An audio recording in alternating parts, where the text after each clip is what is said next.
Hola a todos, hoy vamos a programar la función factorial. Bueno, comencemos de la siguiente forma. Analicemos primero lo que es el factorial. El factorial de n es multiplicar a n por n-1 por n-2 por n-3 por así sucesivamente hasta que llegamos a 3, a 2, a 1, etc. Entonces, es la multiplicación sucesiva de todos los naturales desde n hasta el 1, o mejor dicho, desde el 1 hasta el n. Pero si empezamos desde n, pues vamos, digamos, hacia atrás. Ahora, ¿cómo vamos a programar esto? Si nos damos cuenta que el factorial de n-1 es multiplicar n-1 por n-2, así sucesivamente hasta el 1, entonces para obtener el factorial de n ya no es necesario hacer toda esa multiplicación, sino únicamente multiplicar a n por el factorial del número anterior. Así que vamos a ver, lo primero es, definimos una función, llamamos fac de factorial, que depende de un parámetro n. Entonces, si n es 1, mejor dicho, 0, vamos a retornar 1, digamos, porque es lo que está hasta el final de nuestro factorial.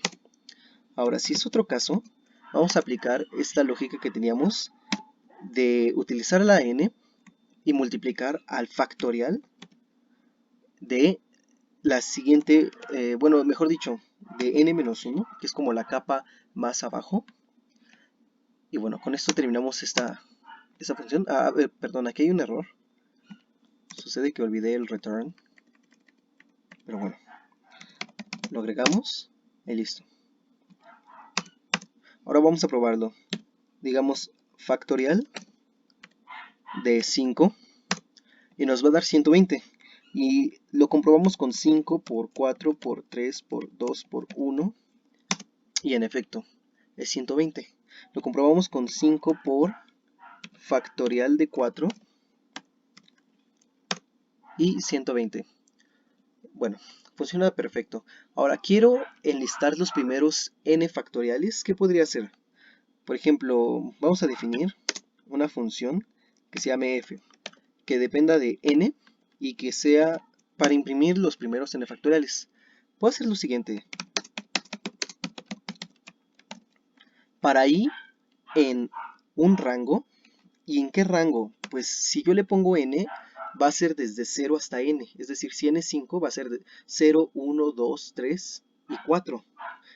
El a n no se toca, por así decirlo. O sea, si yo tengo un rango desde 0 hasta n, significa que va a tomar los valores desde 0 hasta n-1. Pero va a tomar n valores. Ahora, digamos que yo quiero imprimir estos factoriales, pues simplemente pongo print y entre paréntesis voy a poner factorial de i, donde i va a tomar los valores desde 0 hasta n-1. Bueno, ahora le paso a f, perdón, por ejemplo una n como 4 y me imprime esos primeros factoriales. Si le paso 6, por ejemplo, me imprime hasta 120, porque aquí notemos que está desde el 0, es decir, no está haciendo desde el 1, sino desde el 0. Entonces, hasta f de 6 va a tomar el factorial de 5 como cota superior, o sea, como el último factorial que imprime, que es el más grande.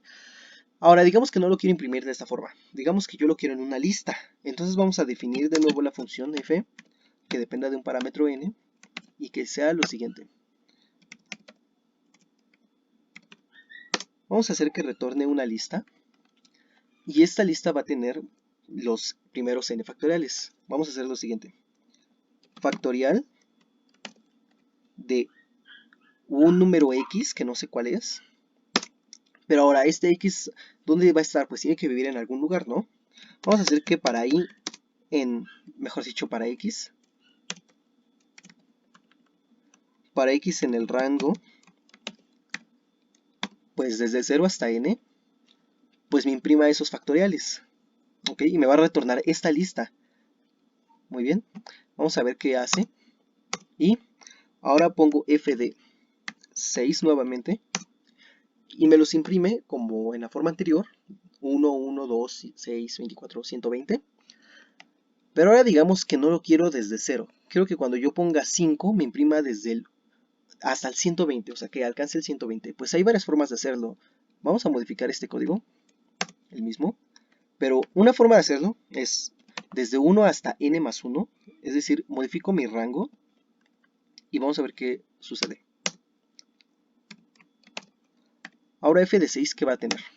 Pues tiene los mismos valores anteriores, pero recorridos. O sea, borra el primer 1 y ahora tiene un valor adicional. Es decir, como que lo recorrió un lugar hacia la derecha o hacia la izquierda, depende de cómo lo quieran ver.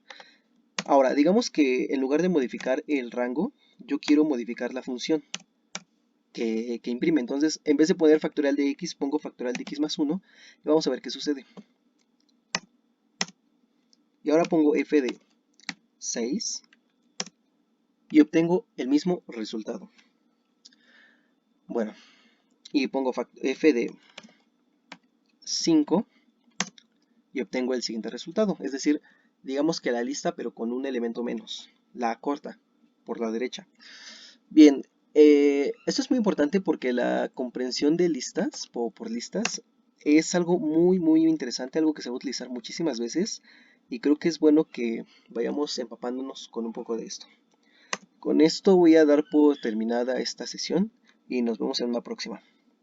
Bueno, no olviden suscribirse, darle like, comentar cualquier duda, estaré resolviendo sus inquietudes y nos vemos hasta luego.